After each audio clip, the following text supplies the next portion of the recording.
Hello, Eastern Ace friends. It's Philip Wilkerson back with another episode of Eastern Ace Conversations with Phil and Whit. Unfortunately, today, Whitney has a prior commitment, but the show must go on. Shout out to her and all the work she's doing anyway with the Eastern Ace Conference Committee. She is the conference co-chair.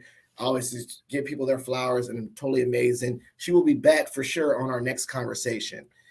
Just a few announcements before we have our guest. Make sure if you join in, you're active on Twitter. Our next Twitter chat will be April 11th at noon. It'll be hosted by Chris. He'll be talking about the future of work, how artificial intelligence is changing hiring and management. And so this is going to be a great discussion about the future of work, artificial intelligence, how you should just stay up on that in regards to technology. Additionally, if you haven't noticed, Eastern Ace nominations for board members is up right now. The voting is live and it closes on Monday, March 20th. We have a lot of amazing leaders on the ballot, on the slate. They all are wonderful. No endorsements for anyone. I love every one of these people that put their names forward, but please support and please at least submit or not participate in the voting process. We want to hear from the Eastern Ace members, and your voice and vote matters. We still have open enrollment for sponsorships, particularly for the conference. There is a new category this year, which is the college and university booster. I believe it's $40 annually to have yourself included as a college partner to Eastern Ace. Here's the next screen of a few colleges that are included in that. Thank you so much for your contributions. It's still open. Conference, Be More and Be More. It is in June. I can't see my graphic, but it's in June. Make sure that you still register. We have a wonderful keynote speaker, Gigi, amazing leader. This is going to be really something I'm excited about. Hopefully, I get to see a lot of my Eastern Ace friends in person. And then lastly, just because I like to plug myself, check out the latest Eastern Ace blog post. It's still live. But also, I would also like to say this. If you want to contribute and have an idea to share, you want something to write out, a topic, please visit the Eastern Ace blog, but also submit a blog. The content that is submitted from the members is amazing. And so without further ado, I want to bring on a very special guest, someone that has been very close to me before Eastern Ace membership, Samara Reynolds. Now, we've already had topics. I think we've already discussed, if you know me, she is my NACE, Eastern Ace life coach, mentor, friend extraordinaire. And so I wanted to have her on this platform to discuss her journey with leadership and how she has her personal philosophy on developing other leaders. So without further ado, I'd like to bring on Samara Reynolds, who is also the co-chair of the Grants and Professional Development Committee on Eastern Ace. I probably got the committee name wrong, but I'm going to bring her on. Thank you so much for joining us today. Thanks, Phil. Excited to be here. Thanks for the intro, and glad to have you as a friend, mentee, and reverse mentor in lots of different situations. So excited for the chat today. Okay, so let's just go ahead and get to the tail end. Maybe we'll do two because maybe this is a new audience and new people that may get to know you. So one, maybe give us a little bit of your career journey, the abbreviated version, and then tail end, if you can flow into that, your Eastern Ace membership journey. Yeah, great question. So I have been in the field of career services for almost 20 years now, starting from when I was a first year in college at Virginia Tech and had a shadowing experience in career services. That was my light bulb moment. I became an intern and a career associate, and really the rest is history. I've had an opportunity to be at 8 different institutions and 10 different career services offices over my time, and learned a lot and engaged with a lot of amazing people along the way. I am currently the director of career services at Virginia Commonwealth University, VCU in Richmond, and Eastern Ace has been a great, relatively new professional home for me. I've spent time in other professional associations at the regional, state, and national level. But Eastern Ace, I was inspired by Phil, actually, in his journey and development. I also have team members here that have been involved in the organization. And so I decided to give it a go, became a member in the Grants and Scholarships Committee last year, and have the opportunity to be the co-chair this year, and just really love it. Excited to go to Baltimore for my first conference for Eastern Ace this summer as well. Yes, and I know that you've written a lot. You write articles, one that we actually co-wrote together. And I know that professional development is really something that you always gravitated to. I could even see you gravitating to professional development as a first year student at Virginia Tech. What made you attracted to particularly the grants and this committee within Eastern ACE? Yeah, it's a great question. I've had other opportunities to be part of assessment and awards processes and kind of smaller scale grants or scholarships. We have something at the institutional level that's internship based funding, and I get to be behind the scenes for that. So I really wanted to bring some of my skills and experiences to help Eastern ACE where I felt like I had something to offer. And we've been able to provide more organization, more streamlining, and ideally more equity in the process as well. I love that, the equity. Can you dive into that a little bit about like the importance of equity and those processes in things like awards, or not awards, but more so funding and grants? Because I think a lot of it thinks, wow, I'm just using this for professional development. But on the macro scale, like it's really about accessibility. You're providing funds for those that may not have funds. So this is an accessibility issue. So can you talk a little bit about like how envisioning your participation in this role is actually infused with diversity, equity, and inclusion? Absolutely. So it was important when we were going through the process last year. I got to give feedback as a member, and then certainly have been able to help refine it in the leadership role. That we wanted this to not be a very subjective process where it was just based on people's gut reaction or how somebody oh, this word or that word in an essay, but really to have a very defined rubric for what would make a successful application and giving preference in some of the scoring to those who have never attended the conference before, to those who may be coming from an underrepresented institution based on presidential priorities within Eastern ACE. Those being able to share a little bit more about why this would be meaningful and of professional benefit to them, et cetera.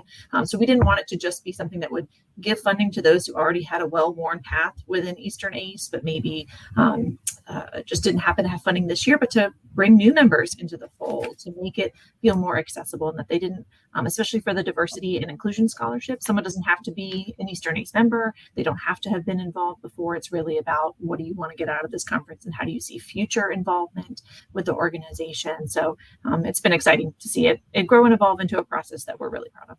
Excellent. I think that you really nailed a lot of things that makes me gravitate to you as a mentee. One thought I thought about is that you've also gravitated naturally to the overall concept, not just for accessibility to a conference, but the overall concept of developing leaders, developing, a person, both personally and professionally. So talk a little about your personal philosophy with professional development, what that means to you. Why is that important? Yeah, absolutely. So I've been really lucky over the course of my career to have people that really saw something in me and invested in me, whether that was as a graduate student intern at Meredith College down in Raleigh. My supervisor said, "Hey, have you ever been to the state level conference?" It was the North Carolina Career Development Association. And I had not. And they said, "Well, come with us." And they paid the admissions fee for me to go as a student and brought me along. And that really opened my eyes to what professional associations could be. Later on in my career, it may have been having support to attend larger conferences or present. I know it was really encouraging to have individuals who wanted to see me publish or help to edit on the back end for organizations. But I think professional development looks different across the lifespan. Oftentimes people think mostly of, have I been to this conference or have I been on a board for an organization? And both of those are really important and can be impactful at different points in our career. But sometimes our best professional development is a really stretch project that somebody gives us. It says, "Hey, I want your creative or strategic mind on this, make it happen." Or a committee that somebody invites you to join or puts your name up to be part of a task force for something within your institution or within an organization. For a lot of individuals, it's courses that they're maybe either funded or encouraged to take, maybe a next degree program. So sometimes it's just not being stagnated in your career and saying, "Oh, I've learned it all, I've figured it all out, I know all the things and all the people," but nope, where's there an opportunity to stretch, maybe in a new organization, a new type of professional development. So it's been really gratifying for me to have those experiences, but it's also been one of my favorite parts of my role as a leader in any space, to bring others in and bring others up. I know you and I talk about that a lot. Our own success is great, but being able to bring others along is that much better. And so when I can say, hey, let's write an article together. Hey, let's co-present on this. Hey, would you want to come with me to this conference or to this meeting, or to be part of this work? I know I'm cultivating future leaders at different stages of their career, and I'm really proud of that. I love it. And I had two questions, but the one I think I wanted to gravitate to is, like you think about stretch projects and courses and stagnation. How do you know that a professional development, whether it's a course, a project, a stretch project, is worth your time? And what I mean by that is that you're doing extra, right, beyond your normal 9 to 5. So there's something being taken away, like you're being taken away from your normal 9 to 5. So two ways, how do you explain it to others and say, this is worth my time? And also, additionally, how do you explain it to yourself whether it's worth your time? Because I can see myself, I've done this before, get sucked down this professional development loop where you're doing all this stuff because you want to grow, but it may not be actually helping your real profession. Yeah, that's a great question. I think it's going to be different for every person. And zooming out to think about what are your goals and what are your values. So there may be some things that you get involved in that really give you an experience that maybe you can't get in your primary job, but that sets you up for success and future opportunities. So for example, someone may really want to go into the next level of leadership, and they know budget and finance is going to be part of that, but maybe they don't get to see behind the curtain or be part of that process in their current role. So maybe they take on a finance or a treasurer type role within a professional association, or maybe they work on a project that has some budget management on a smaller scale, so then they can use that in the future. I think that there's also values-based. So there may be, a population that you really want to engage with or serve, or there may be something that's just close to your heart. I know for me, I'm a working parent. So oftentimes if there's something where I can support or create resources for others who may be in that stage of life, that's something I think about. But something that's going to fuel you and maybe give you some energy even to get through it, maybe a tough or less energizing time in your current job to get through to where you want to be or how you want to feel, kind of reminding you why you're doing this. But also it could open new opportunities either within your own organization or beyond. So I think it can be motivated by a lot of things, but it should be of some benefit to you, whether that's your professional trajectory benefit or just your personal who you are and something that will fuel you. I love your personal values, and I love the way that you consistently uplift others. I think the term leader develop leaders, you embody that. So when you started getting into your profession and you were doing me, when did it click and say, you know what, I actually want to put other people on? I am a leader. I'm not gonna say I want to be a leader. I believe that you are a leader. But when did it dawn on you and say, okay, now that I know I'm a leader, I need to start uplifting others. I need to put others and really cultivate their leadership journeys? Yeah.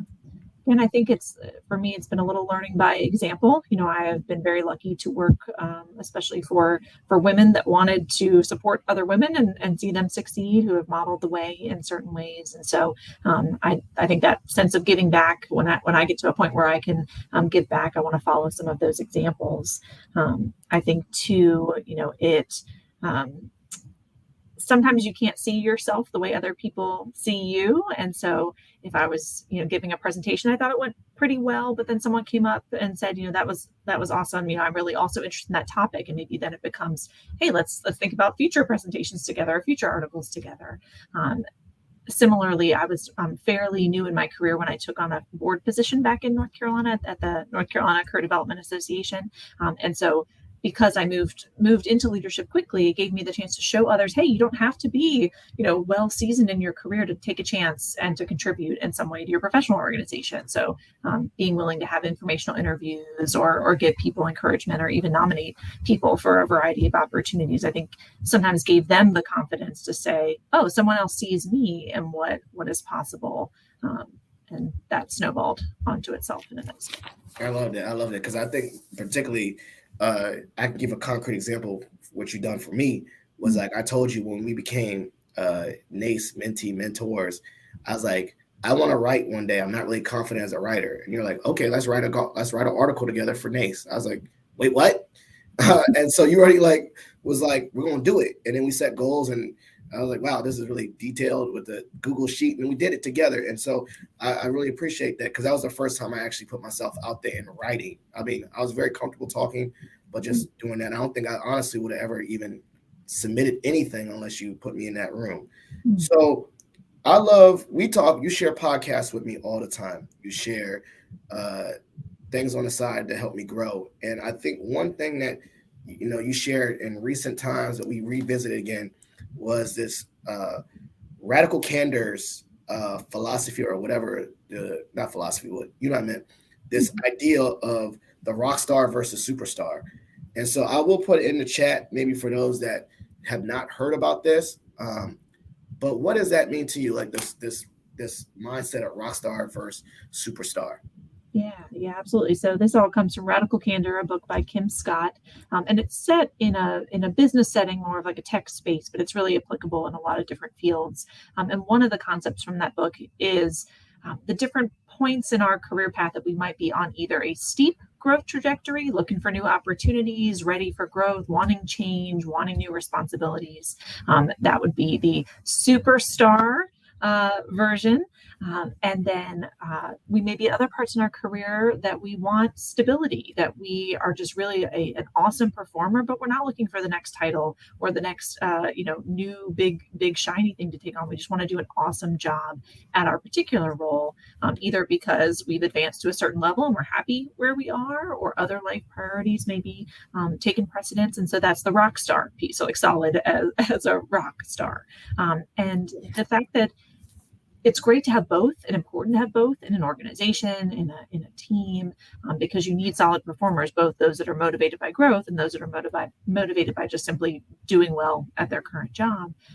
But the idea that you don't have to be one for the whole of your career, that you can change throughout. You may be on a steep growth trajectory. And then, like for me, for example, I really wanted to be a director of career services. And I had a position out in Washington State before this that I really enjoyed. And so that was my first directorship. And so I was kind of getting to that point. And then I was really happy there and could see growing and thriving there for a while. And so I was able to be on more of a steady growth trajectory there, et cetera. And same for here at VCU. I really love where I am. And so being a rock star, even if I feel like I remain, both types are ambitious, both types really, again, can be stars within their current space, but you may not be looking for the next best thing at this moment. And again, both are valuable. I think sometimes in our culture, we show a little more value on the superstar, and those that are getting new positions, all the time, are moving up. And we probably need to put a little bit more shine onto our rock stars who are steady, amazing contributors. I love it, because I was thinking about that, how we stump for the gram, we stump for Instagram, and you get like, I'm really good at my job. Okay. I got a promotion. You see which one get more love, right? And I love that your philosophy, like we need to show love to both, and also appreciate that people ebb and flow. And I think you've been really helpful in our mentorship conversations to have that.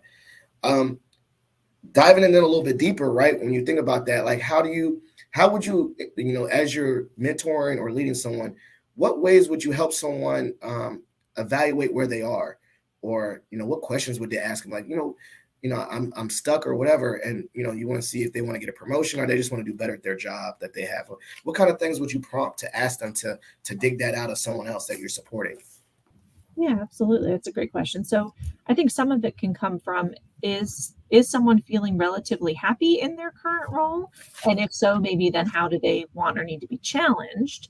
So that might be, that rock star that may need a little push to think about the next level, or what would even be motivating at the next level. It doesn't mean you have to change jobs. It might mean like, ooh, I like that particular project, or I'd like that particular, opportunity to supervise somebody in your current role, et cetera. And on the opposite end, for superstars, oftentimes that comes up because someone is not happy in their current role, and they're feeling the stress, they're feeling the struggle. Maybe they're even feeling imposter syndrome, maybe far on the end of the spectrum, but like stuck, stagnated, stuck, and they're not even sure what's right for them next. And so those conversations can really be, okay, well, when was the last time you did feel like you were motivated or successful? When do you hear someone else's involvement or news and you're like, ooh, that's interesting. I don't know how I would get from point A to point B, but I want that.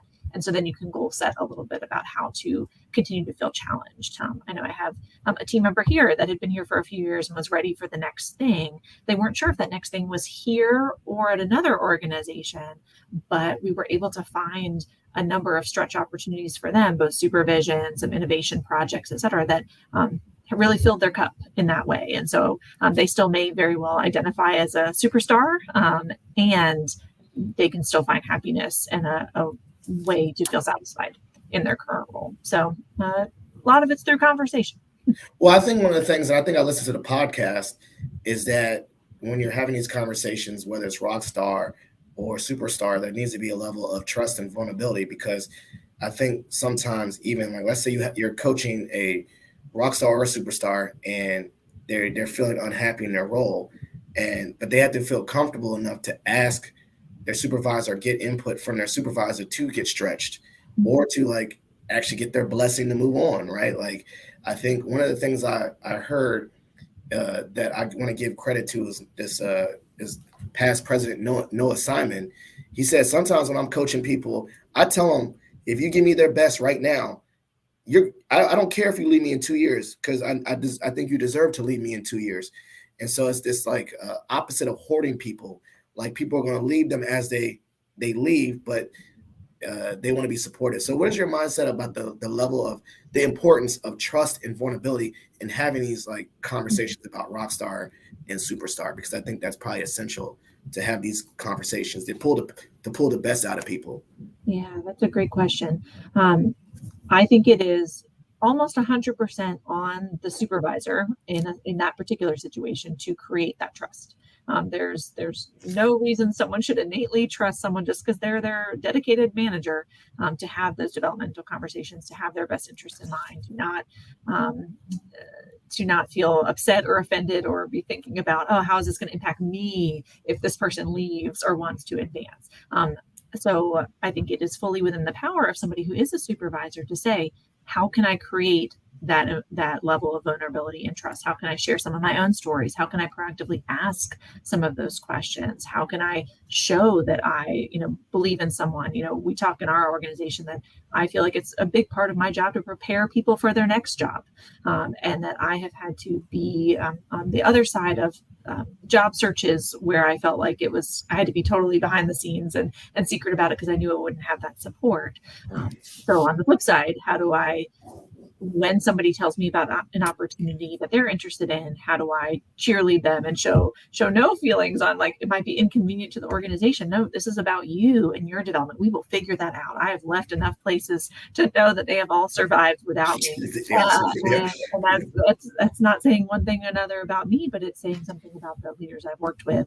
If they made that transition easy and really showed they cared about me, even over the how it may or may not inconvenience the organization. All that to be said, I don't think these conversations have to be with your one-to-one supervisor. I think that leader is a very broad term and could be a peer in your organization, could be someone in a similar or leadership role in another organization or other office. Who you go to have those conversations about your career trajectory and your growth doesn't always have to be your one-to-one manager. If you have that trust, awesome. If you don't feel like you aren't deserving of having those conversations, it just might be with a different person who can help provide that perspective and that coaching. I think, we don't say the world of sports has everything right, but one part that it does is that mindset, right? If you ever think about all these head coaches, they always say, if you do really well for me while I'm your head coach, then they end up going to other places and you can see their like influence, like the, Belichick, right? His offensive coordinator eventually becomes a head coach somewhere else. And that usually happens, and they know their system, or I don't know anything like that. But I don't think that's really normalized in many spaces where they're like, you do the best and then your touch point is on there. And I feel like we should probably start doing that, right? Like, if you were a director of career services and then a bunch of people leave you but become directors at different places, it kind of shows your impact, right? Like how you kind of groom the next leaders. Is there any examples that not resonate? Like, you don't have to say their name, but is there, like, has that resonated before? Have you seen people who are like, okay, they're director and now they got like little directors, mini thems in different places? Yeah, yeah, absolutely. In a lot of different spaces I've worked in. One that comes to mind, just as a fellow Eastern ACE leader, shout out Donna Radcliffe at Virginia Tech. I know she's preparing to retire, but I know a number of us who worked under her leadership at some point are now leaders and even directors at other institutions and such as well. So yeah, it's part of the legacy. I know we talk about legacy and how can you create that, but part of that, yes, is encouraging and cultivating leaders that ideally will go on and lead in other places and bring that some of those same maybe values and lessons to the table in other spaces. So let's say this. Let's say you got all these people and you have kind of like they call it the Rick Pitino, the Belichick system, right? Where like, when they go off and play in different places, they're like, okay, I recognize that play. That's Belichick's play. What would be some of your things that if you were to develop a legion of career services directors other places, what would be this Samara Reynolds system? Like, what would you want the little mini directors to kind of like not be just like you? Obviously, they're going to be their own people, but some of those core values that you want them to exhibit as career service directors in different places. Yeah, I love that question. Thank you for asking. I would hope that anybody who has learned anything from my leadership and management style would be taking with them elsewhere. At the core of what we do, care and compassion for staff members, care and compassion for our students in higher ed, being really student-centered, feeling like diversity, equity, and inclusion are not just cool words that we can put on something, but that they're at the core of what we do and seen day to day. Flexibility is something I've always valued. It's certainly an easier topic to bridge in a lot of spaces now than it once was, but knowing that great work can happen a lot of places, a lot of ways, and that people are human first. So your life outside of work is just as, if not much more important than anything you're doing here. So how do you encourage the whole person so that you can all do great work together? Balance of challenge and support. How do I give tough love when that is needed? How do I really help someone see their value and what I most appreciate about them when they really need to hear that? Kind of cheering each other on and having people's backs. At the end of the day, I'm going to be in a lot of meetings where maybe a lot of opinions about our department might be shared, or individuals might have feedback to give. And at the end of the day, I'm going to always have the back and the benefit of the doubt of the people that are on my team. So maybe there's conversations we have in private for feedback or for clarity, but I am meant to be the advocate and the support for my team to this campus community and beyond. So they're hopefully always going to feel that way. So I hope that some of those things carry on into anybody who's learned with me along the way.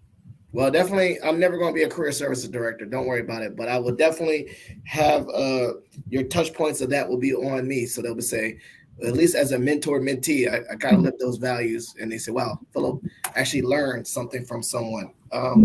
Never say never. Life is long with any luck. I don't know. No, that's not happening. I don't put my predictive hat, see that for myself. But that's actually a good question then. Let's put my predictive hat. It's kind of a weird question. Did you ever see yourself as a first, like when you said you had that light bulb moment, right? You did have the light bulb moment that I love doing this, even in college. When you had that light bulb moment in college, did you also foresee the director part, or did you foresee like I'll just be in this space a lot? Yeah, I definitely did not at first. I remember distinctly conversations in undergraduate where people would ask, like, well, what does that lead to? What would be your goals? And I said, well, whatever I do, I always want to be engaging with students in some way, shape, or form. So like the student advising piece is really what brought me in. And strangely, as a director, I probably knew it then, I don't get to do a lot of student advising in what I do now. The care that I give is through the team that I work with, through the resources I'm able to provide, et cetera. But I think that shifted for me as I met and worked with really, great directors over time. I saw their ability to impact change. Again, I had people believing in me and encouraging me to develop. So by the time I got to graduate school, I was in a higher education master's program, higher education administration. And a lot of people really wanted to be VPs of student affairs or deans of students or presidents of colleges. And at that point, I said, I just want to be director of career services. I love career services. It's what I want to do. So I do want to lead, but I want to lead in that space. So that's kind of how it developed for me over time through encouragement and experience. So we're about to tail in. I think I got like about 30 seconds. I know you got a lot of time and respect your time. Final thoughts as we tail in, and then I'll do the closing remarks. But any final thoughts? Final thoughts, just you can be a leader at any and all levels, including as a peer and a champion for others. And that professional development is vast and has lots of different facets. So if you feel like you are not motivated by any current professional development opportunities, don't be shy to think in some other categories or be challenged by somebody to try something new. Excellent. Well, thank you so much. I'm going to take you off the screen and do some last minute announcements. So thank you. That was a wonderful conversation with my mentor and just great, awesome person, Samara Reynolds. I'm so happy. As I said earlier, Twitter chat coming up on April 11th. NACE board, please vote March 20th. Sponsor, even as a college boosters, register for the conference and read my blog or read the blog about me. I'm just joking, whatever. But as we say, thank you so much for joining us. Take care. Have a happy weekend. And thank you.